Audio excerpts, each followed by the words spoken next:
Il existe principalement 4 facteurs de risque de cancer de la prostate. 1, l'âge. Plus l'âge augmente, plus le risque augmente, essentiellement à partir de 50 ans. Le fait, en 2, d'avoir un antécédent familial, un membre de la famille qui est atteint ou qui a été atteint de cette maladie. En 3, il y a un facteur de risque racial. On sait que l'homme noir a plus de risques de contracter cette maladie. Et en 4, l'alimentation riche en graisses, particulièrement les graisses animales. Les signes qui devraient inciter un homme à consulter son médecin sont 1, le fait d'avoir des difficultés à uriner ou d'avoir du mal à retenir ses urines. Deuxièmement, le fait d'uriner fréquemment, en particulier la nuit. Si vous vous levez la nuit ou urinez, c'est pas normal. Troisièmement, le fait d'avoir des brûlures ou des douleurs en urinant.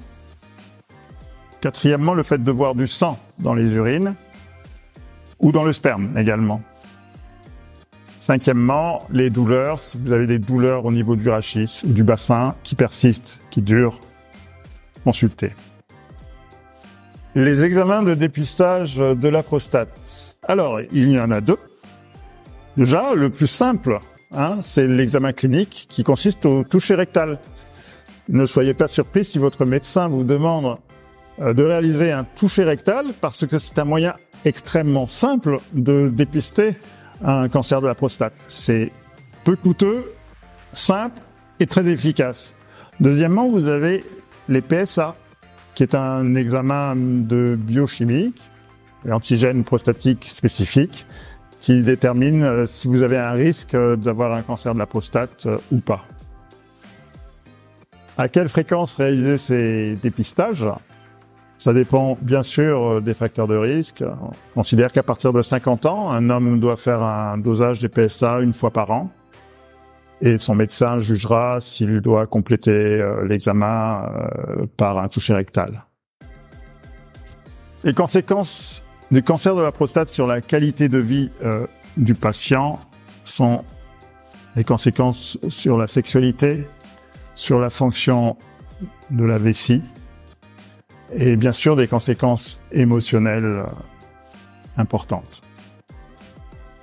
L'accompagnement de ces patients doit se faire avec un soutien psychologique, bien sûr, thérapeutique. Les traitements sont adaptés en fonction du stade de la maladie. Le mode de vie est très important dans la prévention de la maladie. Il faut notamment manger équilibré, riche en fruits, légumes, éviter les graisses animales. Il faut de l'activité physique régulière, éviter de prendre du poids et éviter les excès comme l'excès d'alcool et le tabac. Respectez ces quelques conseils et vous réduirez considérablement le risque d'avoir un cancer de la prostate. Voilà, chers internautes, c'est tout pour aujourd'hui. N'hésitez pas à poser des questions en commentaire.